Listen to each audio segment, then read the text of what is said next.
안녕하세요, 93입니다. 오늘은 세 가지 기사입니다. 그중 중요한 게 지금 미국 정부가 비트코인을 팔지 않겠다고 법으로 막아버렸어요. 그것도 32만 개, 하나로 약 37조 5천원 어치를요. 그리고 100만 개까지 더 살 계획이라고 합니다. 자, 1. 미국 전략 비트코인 비축구 발표 임박. 2. 트럼프 디지털 자산 행정명령 서명. 3. 일본 스테이블코인 결제 허용. 내용은 다른데 방향은 같습니다. 뉴스 훑어보시죠.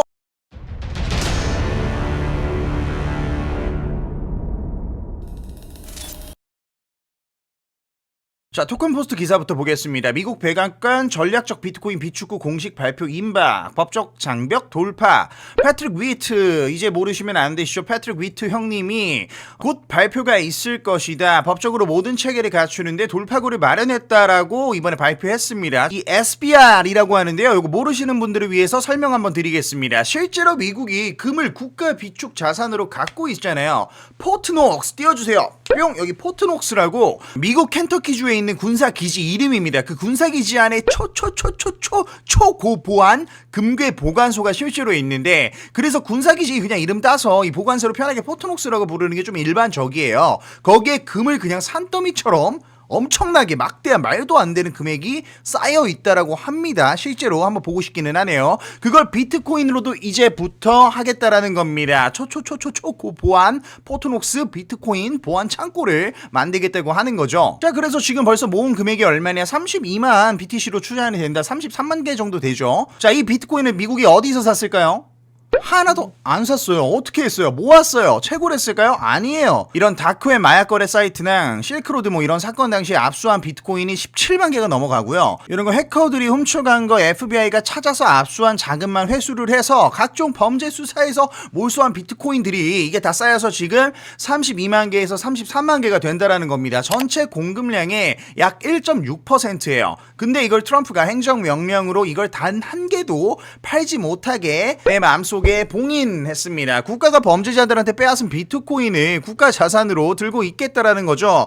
현명한 거라고 보이기는 합니다. 주인도 없는 돈이라고 보면 되기는 하니까요. 주인을 못 찾아주는 거죠, 사실은. 근데 여기서 더 중요한 게 있습니다. 요 ARMA, 아르마라고 읽어야 될까요? 이 법안인데요. 미국 비축구 현대화법. 이게 지금 뭐냐면은 지금 33만 개는 압수한 거잖아요. 근데 이제는 삥 뜯기보다는 압수하고 공짜로 모으지만 않고 직접 시장에서 사겠다라는 겁니다. 뭐라 써있어요? ARMA는 미 재무부가 향후 5년간 매년 최대 20만 BTC씩 총 100만 BTC를 시장에서 매입하도록 권한을 부여하며 매입한 비트코인은 20년간 못 판다라고 써있습니다. 현재 시세로만 얼마예요? 하나로 약 120조 원입니다. 자, 여러분, 미국 정부가 매년 20만 BTC씩 시장에서 삽니다. 비트코인 하루 채굴량이 몇 개예요? 450개예요. 1년에 약 16만 4천 개가 채굴이 됩니다. 미국 정부 혼자 1년 채굴량보다 더 많이 사겠다라는 게 나오죠. 여기서 또 나왔어요. 수요와 공급의 법칙. 공급은 고정이 되어 있습니다. 2100만 개로요. 근데 세계 최강국이 채굴량보다 더 많이 사면 가격이 어떻게 될까요? 요거는 바보도 알겠죠. 자, 그럼 두 번째 기사로 넘어가 볼게요. 트럼프 대통령이 디지털 자산과 핀테크 기술을 전통 금융시장에 통합하라라고 말했고요. 그거를 행정명령에 서명했다라고 합니다. 규제 기관들한테 3개월 안에 방해되는 규제 다 찾아내고 6개월 안에 그 규제를 해결책으로 내놓으라고 했습니다. 쉽게 말하면 이거예요. 지금까지 코인 회사들이 은행 계좌 만들기가 굉장히 힘들었죠. 왜? 은행들이 코인 회사는 위험해라며 계좌 개설을 아예 거부했습니다. 트럼프가 이걸 규제기관들한테 야, 얘네들 시켜서 어떻게든 은행 계좌 만들게 해라 라고 강력하게 지시를 한 거죠. 코인 회사가 이제 은행처럼 활동할 수 있는 길을 정부가 직접 열겠다라는 거예요. 자, 이게 왜 중요한지 아시죠? 지금까지 코인은 금융 시스템 바깥에 있었습니다. 이거 아실 거예요. 이제는 안으로 들어옵니다. 안으로 들어오면 연기금이 살게 되고요. 보험사가 사게 되고요. 은행이 고객한테는 팔 수가 있게 됩니다. 자, 1등인 나라가 미국이 이렇게 해서 계속해서 변하고 있고, 트럼프 대통령 우리 1대장이 계속해서 친친친친 비트코인으로 세상을 바꾸고 있습니다. 자, 그럼 1등 나라가 이렇게 바뀌면 3등 나라도 따라오고 있어요. 자, 3등 나라 어디예요? 일본이에요. 2위 나라, 2등 나라 어딜까요? 중국인데 중국은 아무튼 그렇습니다. 노코멘트 할게요. 자, 3등인 나라가 이렇게 바뀝니다. 일본 금융청이 어제 발표했어요. 스테이블 코인을 전자결제 수단으로 인정하는 내용의 개정 규정을 발표했다라고 합니다. 일본 금융청은 우리나라 금감원이랑 같은 기관이에요. 6월 1일부터 시행된다고 합니다. 미친놈들이죠? 두 명이 미친놈들입니다. 자, 첫 번째, 금융 후진국 대한민국이 가장 미친놈이고요. 발 빠르게 눈치 빠르게 움직이는 일본도 참 미친 나라입니다. 다시 한번 일본이 이 80년도 버블 경제 시대 때처럼 선구주자로 올라설 수도 있는 거죠. 일본 내 합법적 결제 수단으로 활용이 된다라고 합니다. 이제 인정이 되는 거예요. 테더 서클 같은 기반 달러 스테이블 코인, 이게 일본에서 편의점 결제하듯이 손쉽게 쓸 수 있게 되라는 건데, SBI 같은 일본 대형 금융사들이 이미 USDC 서클 서비스를 도입 검토 중이에요. 테더 안 쓴다 말씀드렸죠. 서클 도입을 검토 중입니다. 자, 이 흐름 우리는 봐야 됩니다. 미국이 달리면 일본이 따라갑니다. 일본이 따라가면 뒤늦게 아시아 전체가 따라가요. 한국은 따라갈 수밖에 없는 구조죠. 근데 왜 이렇게 항상 한 걸음씩 느린 걸까요, 우리나라는? 자, 미국이 오늘 기준으로 뭘 했죠? 전략 비트코인 비축구 발표 임박, 디지털 자산 금융 통합 행정 명령 서명, ARMA 법안으로 100만 BTC 매입 추진. 일본 뭐 했어요? 스테이블 코인 결제 합법화 6월 1일부터 시행. 한국은요?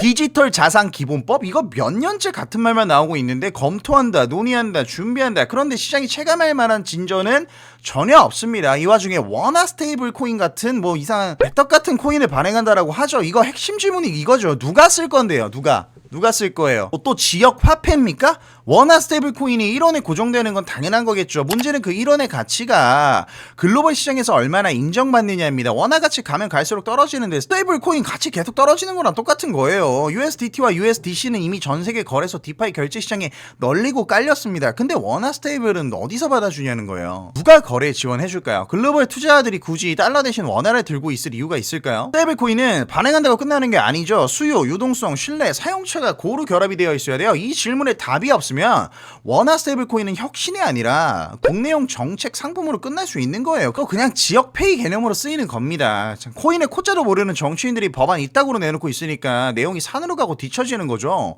지금 필요한 건 말이 아니죠. 법을 빨리 정리하고 시장이 움직일 수 있는 구조를 만들어야 됩니다. 이런 식으로 또 차일피일 미루면 한국은 또 한 번 기회를 놓치게 되는 거예요. 자, 그래서 지금부터 챙겨야 할 세 가지 말씀드릴게요. 자, 첫 번째, 백악관 공식 발표를 주목해야 합니다. 이 위트 총장이 곧 발표가 있을 거라고 했습니다. 이 발표가 나오는 순간 시장이 반응하겠죠. 뭐 어떤 내용이냐면 단순 행정 정리일 수도 있지만 매입 전략과 회계 처리까지 포함한 본격 정책 패키지일 수도 있습니다. 후자가 나오면 단기적으로 폭발적 호재겠죠. 자, 두 번째, ARMA 법안에 주목해야 됩니다. 연간 20만 BTC 1년 채굴량보다 많은 양을 미국 정부에서 시장에서 삽니다. 미 재무부가 향후 5년간 매년 최대 20만 BTC씩 총 100 BTC를 산다고 하죠. 이게 통과되면 공급 충격이 올 수밖에 없어요. 스트래티지 얘기할 때 맨날 말씀드리죠. 하루 채굴량이 10배를 사면 어떻게 돼요? 미국 정부가 1년 채굴량보다 많이 사면 어떻게 될까요? 요거는 우리가 생각해 볼 수 있겠죠. 자, 세 번째, 이 모든 흐름의 끝이 어딘지 기억해야 됩니다. 미국이 비트코인 국가 자산으로 들고 일본이 스테이블 코인 결제 허용하고 전통 금융이 코인 시스템과 통합되고 이 구조가 완성이 되면 비트코인은 투자 상품이 아니라 국가가 들고 있는 전략 자산이 되는 겁니다. 자, 그럼 오늘 세 줄 요약. 첫 번째, 뿅! 미국 정부 비트코인 32만 개 봉인! 자, ARMA 법안으로 100만 개 추가 매입 추진하고 있죠. 자, 두 번째, 트럼프 행정명령 디지털 자산 정통 금융 통합 지시했어요. 그리고 일본 스테이블 코인은 6월부터 합법 결제가 들어가고 있죠. 자, 세 번째, 전 세계가 코인 제도권으로 달리고 있습니다. 그 흐름의 끝에 뭐가 있죠? 비트코인이 있습니다. 자, 단골 멘트 나갑니다. 저는 확신합니다. 어떻게 되겠어요? 비트코인 999K 가겠죠. 안 갈 수가 없는 구조입니다. 이 뉴스들로 봤을 때는. 자, 뉴스 그래서 중요하죠. 매일매일 호재가 터지는 이 새로운 뉴스들, 계속해서 새로운 뉴스들을 쉽게 해석해드리는 코인랩스가 되도록 할 건데요. 구독자 전용 뉴스 채널 들어오는 방법 알려드릴게요. 그리고 구독자만 드리는 90%의 승률 해킹 지표, 요거 바로 무료 신청하는 방법 보면서 설명 한번 보시죠. 코인랩스 실시간 뉴스, 독점 해킹 지표, 폭등 이슈 코인, 차트 분석, 이 4가지 혜택을 한 번에 받아갈 수 있는 구독자 전용 신청 링크, 영상 하단 링크, 고정 댓글을 클릭하여 설문지를 작성해주세요. 성함, 연락처를 남겨주시면 4가지 혜택 신청이 완료됩니다. 신청 후 안내된 실시간 뉴스 채널에 미리 입장해주세요. 투자자라면 반드시 필요한 지표, 뉴스, 이슈 정보입니다. 마지막으로 좋아요, 구독 누르시고 더 다양한 이벤트를 받아가세요.